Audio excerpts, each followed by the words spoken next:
Hello and welcome to SPM IS Academy. Today we will analyze important newspaper articles of 7 June 2023. Please note you can download the PDF version of today's newspaper analysis by clicking the link given in the comment section. This is the list of the topics that we will be covering from today's newspaper. तो पहला topic लेने से पहले मैं एक छोटा सा announcement करना चाहता हूँ आप सबके लिए. देखिए, जिन भी स्टूडेंट्स का मेंस होने वाला है नेक्स्ट मंथ 8 जुलाई से, जो APSC का मेंस होने वाला है, अगर आप मेंस लिख रहे हैं तो आप अब से न्यूज़पेपर एनालिसिस फॉलो करना छोड़ सकते हैं. इनफैक्ट अभी से छोड़ दीजिए. अब आपके पास इतना वक्त नहीं है नई नई चीज़ों को पढ़ने का और उनको रिकॉल करने का. जो भी अभी तक आपने पढ़ लिया उसको रिवाइज़ कीजिए. 27 मार्च से 26 मार्च को आपका प्रीलिम्स हुआ था. 27 मार्च से मैंने न्यूज़पेपर एनालिसिस का थोड़ा सा अप्रोच बदला था और मेंस ओरिएंटेड कर दिया था पूरी तरह से. तो 27 मार्च से लेकर के लगभग मुझे लगता है जून के स्टार्टिंग तक मैंने काफ़ी सारे मेंस के टॉपिक्स कराए हैं. आप उसको रिवाइज़ कर लीजिए. लेकिन अब आप अभी से अगर आप मेंस टारगेट कर रहे हैं नेक्स्ट मंथ का, तो आप न्यूज़पेपर एनालिसिस मत फॉलो कीजिए. मेंस लिखने के बाद वापस से न्यूज़पेपर एनालिसिस आप देखना शुरू कीजिएगा. वो आपको इंटरव्यू में हेल्प करेगा. तो अभी से जो मैं न्यूज़पेपर एनालिसिस कर रहा हूँ वो अब नेक्स्ट ईयर जो स्टूडेंट्स टारगेट कर रहे हैं, चाहे नेक्स्ट ईयर का UPSC हो या APSC हो, उनको ध्यान में रखते हुए मैं करूँगा. So the first topic is about Delhi Declaration on Cyber Security, and this topic is important from our syllabus GS paper 2 international relations point of view. तो क्या है करंट न्यूज़? तो देखिए, एक draft of cyber security agreement जिसका नाम Delhi declaration दिया गया है, this was announced at G20 business event held in Delhi.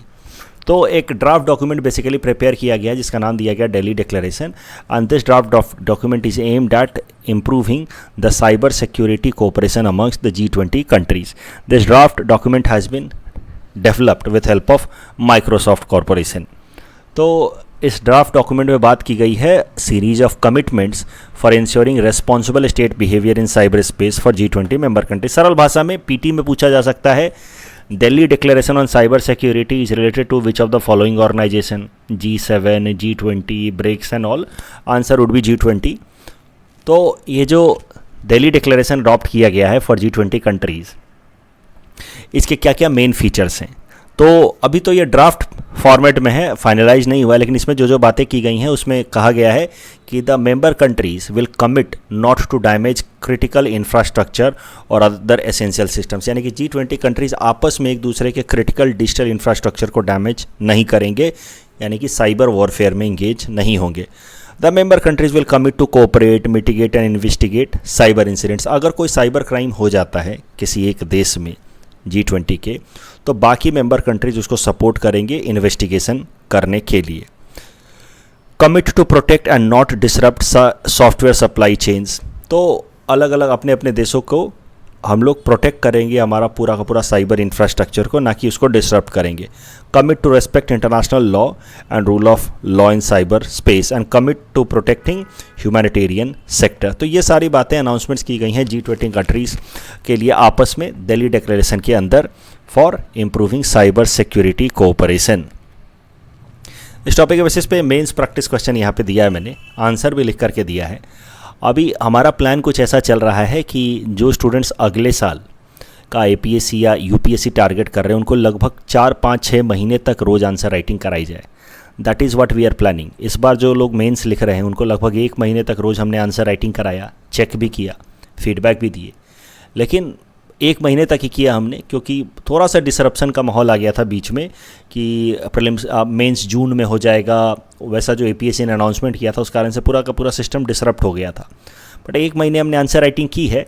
अभी हम लोग 15 या 20 जून से वापस से फुल फ्लेजेड आंसर राइटिंग वाले मोड में उतरेंगे.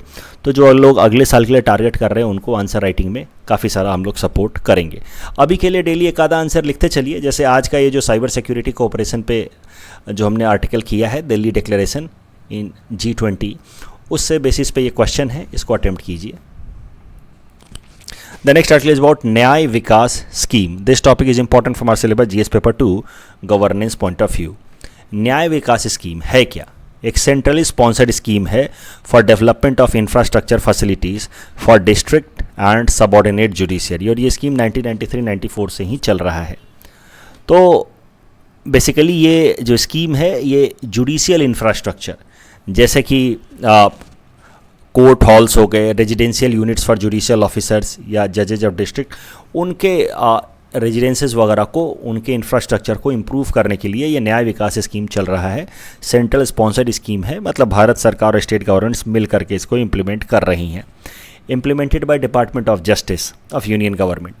चूँकि ये सेंट्रल स्पॉन्सर्ड स्कीम है तो इसमें 60% funding comes from central government and 40% from state government for states other than north eastern states and Himalayan states. Himalayan states और नॉर्थ ईस्टर्न स्टेट्स के लिए जो फंडिंग पैटर्न है दैट इज़ 90:10, मतलब 90% comes from centre and 10 from the states. अभी current news क्या है? तो न्याय विकास स्कीम तो काफ़ी टाइम से चल रहा है, 1993 से ही चल रहा है। अभी न्याय विकास स्कीम को अपग्रेड करने के लिए एक पोर्टल लाया गया है, Nyaya Vikas portal, that has been created for monitoring the implementation of the scheme. इतने सालों से चल रहा है, येट यू नो कि जो जुडिशियल इंफ्रास्ट्रक्चर है, खासकर डिस्ट्रिक्ट लेवल पे या सबऑर्डिनेट कोर्ट लेवल पे, वो जुडिशियल इंफ्रास्ट्रक्चर काफ़ी वीक है, पुअर है। तो कहीं ना कहीं न्याय विकास स्कीम काफ़ी अच्छे तरीके से इम्प्लीमेंट नहीं हो रहा है। तो अब प्रॉपर मॉनिटरिंग के लिए कि उसका जो फंडिंग है वो ठीक से इस्तेमाल हो रहा है कि नहीं हो रहा है, यूटिलाइजेशन हो रहा है कि नहीं हो रहा है, इसको देखने के लिए अब न्याय विकास स्कीम के साथ अब लाया गया है Nyaya Vikas portal for monitoring the implementation of the scheme. तो the portal will help in access to information about funding, documentation, project monitoring and approval. तो मेंस में सीधा सीधा एक तो आपसे पीटी में पूछा जा सकता है कि न्याय विकास स्कीम का पर्पस क्या है, ठीक है। आपसे मेंस में पूछा जा सकता है कभी भी ई गवर्नेंस, या कभी आप मान लीजिए जुडिशियल इंफ्रास्ट्रक्चर पे आंसर लिख रहे हैं, जुडिशरी के अंदर पेंडिंग के प्रॉब्लम्स पे आंसर लिख रहे हैं, तो सॉल्यूशन में आप लिख सकते हैं ये proper implementation of Nyaya Vikas scheme will help in improvement of judicial infrastructure that can help in bringing down the issues of pendency in judiciary. और फिर आप लिख सकते हैं the recently initiated Nyaya Vikas portal which can be an example of e governance is a good step in that direction. The next article is प्रधानमंत्री भारतीय जन औषधि केंद्र। This topic is important from our syllabus GS paper 2 governance point of view, especially from health segment. तो एक scheme है जिसका नाम है प्रधानमंत्री भारतीय जन औषधि परियोजना। ये स्कीम को लॉन्च किया है डिपार्टमेंट ऑफ फार्मास्यूटिकल ने, which comes under ministry of chemicals and fertiliser. तो एक bureau of pharma PSU of India, BPPI is the implementation agency of this प्रधानमंत्री भारतीय जन औषधि परियोजना। मैं इस स्कीम का एकदम एसेंस आपको एक बार मैं समझा देता हूँ, फिर हम लोग यहाँ से पढ़ लेंगे इस स्कीम का एसेंस क्या है, एकदम एग्जैक्ट इसका इंटेंशन क्या है। तो देखिए, हम लोग जब भी किसी डॉक्टर से अपना इलाज कराते हैं तो डॉक्टर्स हमें कई सारी दवाइयाँ लिखते हैं। बहुत सारी दवाइयाँ जो हैं वो ब्रांडेड हैं। ब्रांडेड मतलब पेटेंट प्रोटेक्टेड हैं, फॉरेन कंपनियों से आई हैं या इंडिया की भी हैं, पेटेंट प्रोटेक्टेड। पेटेंट प्रोटेक्टेड होने के कारण वो प्रोडक्ट्स जो हैं वो काफ़ी महंगी हो जाती हैं, जबकि उन्हीं का सेम एफिकेसी का हमारे पास जेनरिक वर्जन भी अवेलेबल होता है। वही दवाई, वही इफेक्टिवनेस 100 रुपये पर टैबलेट भी होता है और मार्केट में 5 रुपये पर टैबलेट भी होता है। जो 100 रुपये पर टैबलेट वाली दवाई है वो ब्रांडेड है, पेटेंट प्रोटेक्टेड है, जबकि 5 रुपये पर टैबलेट वाली जो दवाई है वो जेनरिक वर्जन है। तो जेनरिक दवाइयाँ जो हैं हमें पता नहीं रहती हैं आम नागरिक को, इसलिए हम लोग जेनरिक दवाइयाँ का इस्तेमाल नहीं कर पाते हैं और हम लोग जाकर के पेटेंट खरीदते हैं। और फिर आउट ऑफ पॉकेट एक्सपेंडिचर हमारे देश में काफ़ी ज़्यादा है हेल्थ सेक्टर में खासकर, यानी कि इंश्योरेंस पेनिट्रेशन कम है, आउट ऑफ पॉकेट एक्सपेंडिचर ज़्यादा है। तो इस कारण से ब्रांडेड दवाइयों को खरीदने से लोगों के सेविंग्स पे बहुत ज़्यादा असर पड़ता है। पॉवर्टी का जो इंसिडेंसेस है वो बढ़ रहा है, क्योंकि हेल्थ पे रिलेटेड जो एक्सपेंडिचर है that is one major expenditure specially for poor people, क्योंकि उनका इंश्योरेंस कवरेज तो होता नहीं है। तो इस प्रॉब्लम से निपटने के लिए फिर लाया गया है प्रधानमंत्री भारतीय जन औषधि परियोजना। लॉन्च किया है ministry of chemicals and fertilisers ने। इम्प्लीमेंट करने वाली एजेंसी है BPPI, bureau of pharma PSU of India. इसके अंतर्गत quality generic medicine are made available to the people at affordable prices. ये जो BPPI है जो इस स्कीम को इम्प्लीमेंट कर रही है, it has been established under department of pharmaceuticals. और ये BPPI क्या मदद करती है, इस तरह के जन औषधि केंद्र आपने देखा होगा, इस तरह के केंद्र भारतीय प्रधानमंत्री भारतीय जन औषधि केंद्र। कुछ लोगों को लगता है कि इन दुकानों पे आयुर्वेदिक दवाइयाँ मिलती होंगी, लेकिन ऐसा नहीं है। आयुर्वेदिक दवाइयाँ नहीं मिलती हैं। यह भारत सरकार द्वारा स्टार्ट की गई ये इनिशिएटिव है प्रधानमंत्री भारतीय जन औषधि परियोजना, जिसमें जेनेरिक वर्जन ऑफ दवाइयाँ आपको दी जाती हैं। आपको इन्फॉर्म किया जाता है कि ये जो दवाई आपको लिखा है, प्रिस्क्राइब किया है डॉक्टर ने, उसका जेनेरिक वर्जन ये है, और इस तरीके से आपको जेनेरिक दवाइयाँ अवेलेबल कराई जाती हैं which are at cheaper cost. तो इस तरह के कई सारे जन औषधि स्टोर्स खोले गए हैं which have been open across the country under this प्रधानमंत्री भारतीय Jan Aushadhi Kendra. All the therapeutic medicine and surgical equipments are made available from Jan Aushadhi stores. Pharmacists, यहाँ पे जो फार्मासिस्ट्स होते हैं उनको कहा जाता है स्वास्थ्य के सिपाही। सवाल है कि आखिर जन औषधि केंद्र खोल कौन सकता है? तो कोई भी स्टेट या गवर्नमेंट और state government organisation, reputed NGO, trust, private hospital, charitable institution, doctors, unemployed pharmacist, कोई भी खोल सकता है जन औषधि केंद्र। लेकिन हाँ, नियम ये है कि वहाँ पे एक कम से कम फार्मासिस्ट होना चाहिए उस जन औषधि केंद्र में जिसका बी फार्मा या डी फार्मा की डिग्री हो, ताकि वो ये पहचान पाए कि किसी भी मेडिसिन का जेनेरिक वर्जन क्या होगा।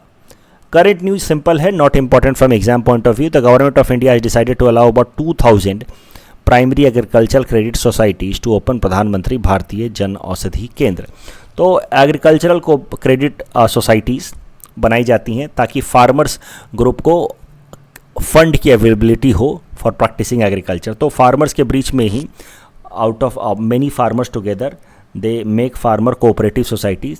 तो प्राइमरी एग्रीकल्चरल क्रेडिट सोसाइटीज़ को अब अलाउ किया गया है कि वो जन औषधि केंद्र भी खोल सकते हैं। इस टॉपिक के बेसिस पे प्रीलिम्स प्रैक्टिस क्वेश्चन हमने आपको दे रखा है।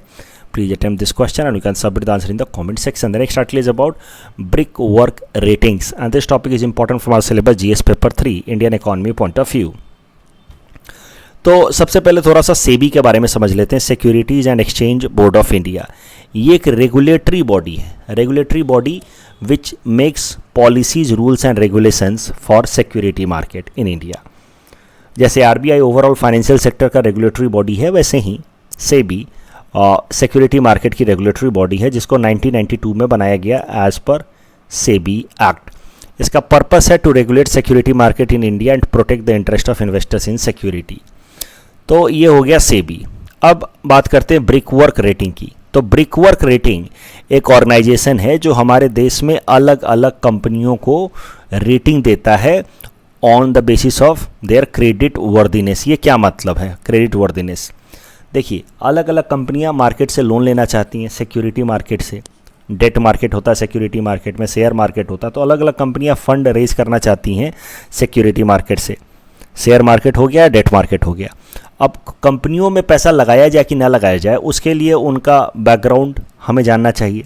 तो बैकग्राउंड एक्सेस करने के लिए, बैकग्राउंड जानने के लिए there are some rating agencies. उसमें से एक रेटिंग एजेंसी है ब्रिक वर्क रेटिंग, जो अलग अलग कंपनियों के क्रेडिट वर्दीनेस मतलब उनको लोन दिया जाना चाहिए कि नहीं जाना चाहिए, उनका बैकग्राउंड कैसा है, पहले लोन लिया तो टाइम पे लौटाया कि नहीं लौटाया, ये सब के बेसिस पे ये ब्रिक वर्क रेटिंग अलग अलग कंपनियों को रेटिंग देता है। मैं जैसे 4-5 दिनों पहले मैं सिबिल स्कोर की बात कर रहा था।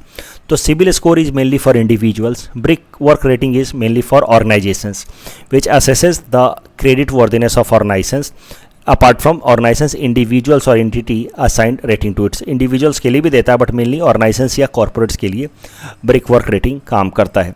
तो उनके ऊपर डेट कितना है, लेंडिंग और बोरोइंग की हिस्ट्री कैसी है, ability to repay the debt है कि नहीं, इन सब के बेसिस पे अलग अलग ऑर्गेनाइजेशंस को रेटिंग देता है brick work rating. Brick work rating हाल फिलहाल में न्यूज़ में क्यों आया? क्योंकि सेबी ने ब्रिक वर्क रेटिंग का हाल फिलहाल में लाइसेंस कैंसिल कर दिया था। क्यों लाइसेंस कैंसिल किया था सेबी ने? क्योंकि सेबी के हिसाब से the brick work rating failed to exercise proper skill, care and diligence while discharging its duties as credit rating agency. मतलब इस ऑर्गेनाइजेशन के पास, इस ब्रिक वर्क रेटिंग के पास प्रॉपर स्किल्स नहीं है, मैन पावर नहीं है to act as a credit rating agency, इसलिए सेबी ने इसका लाइसेंस कैंसिल किया था। फिर ब्रिक वर्क रेटिंग वाले लोग, उसके जो प्रोमोटर्स हैं, वो पहुंच गए सिक्योरिटी एपेलेट ट्रिब्यूनल में, SAT में, against SEBI's decision of cancelling the brick work rating licence. और अब न्यूज़ निकल करके आ रही है कि SAT सिक्योरिटी एपेलेट ट्रिब्यूनल ने ब्रिक वर्क रेटिंग का जो लाइसेंस कैंसिल करने का फैसला था सेबी का, उस फैसले को कैंसिल कर दिया है। मतलब लाइसेंस बरकरार रहेगा ब्रिक वर्क रेटिंग का। सिक्योरिटी एपेलेट ट्रिब्यूनल होता क्या है? तो basically SEBI security exchange board of India security market का रेगुलेटर है।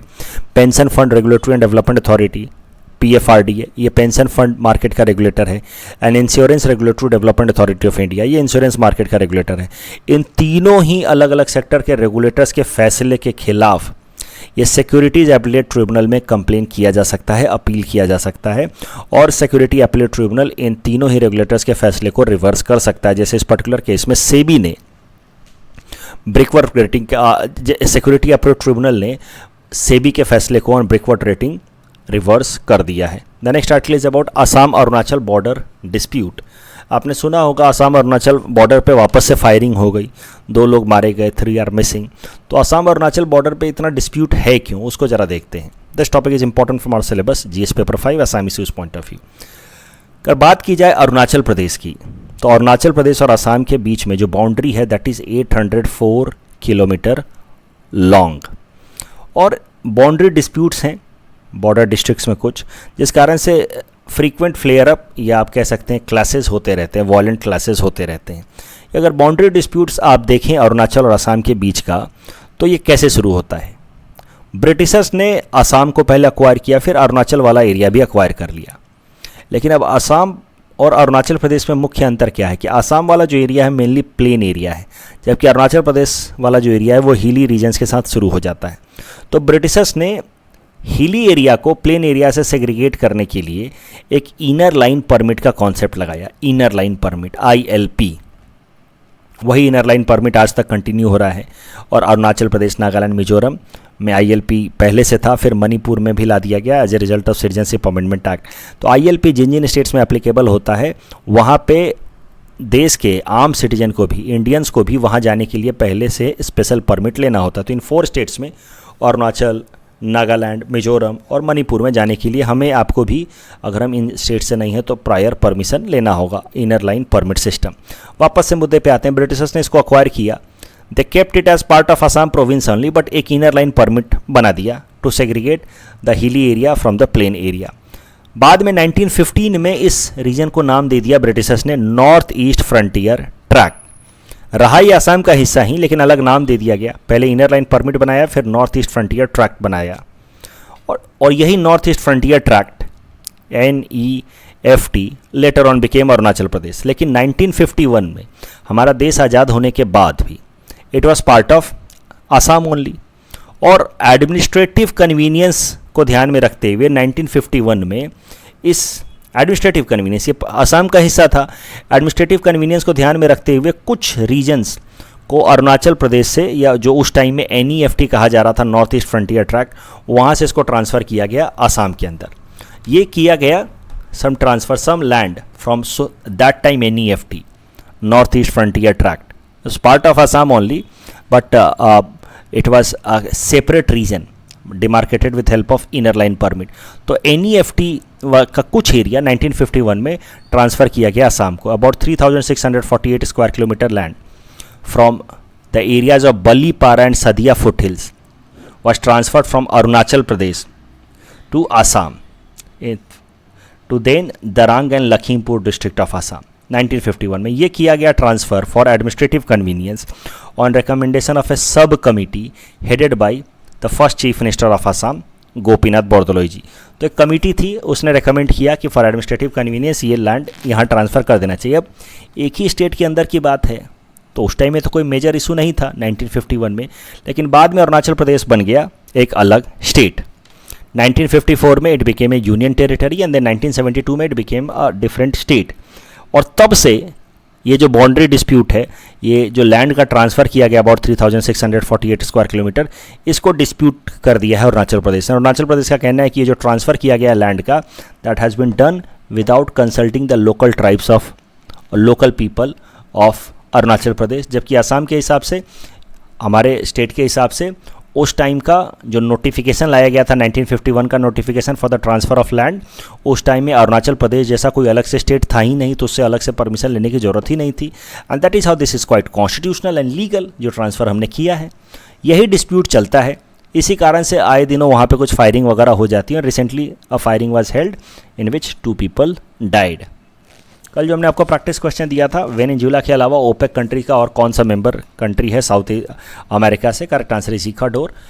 नेशनल इंस्टीट्यूशनल रैंकिंग फ्रेमवर्क में पूछा है कौन सा स्टेटमेंट इनकरेक्ट है, तो इनफैक्ट पहला स्टेटमेंट सही है, दूसरा गलत है क्योंकि ये मिनिस्ट्री ऑफ एजुकेशन पब्लिश करता है, तो correct answer would be option B. That's all from our side for today, thanks for watching.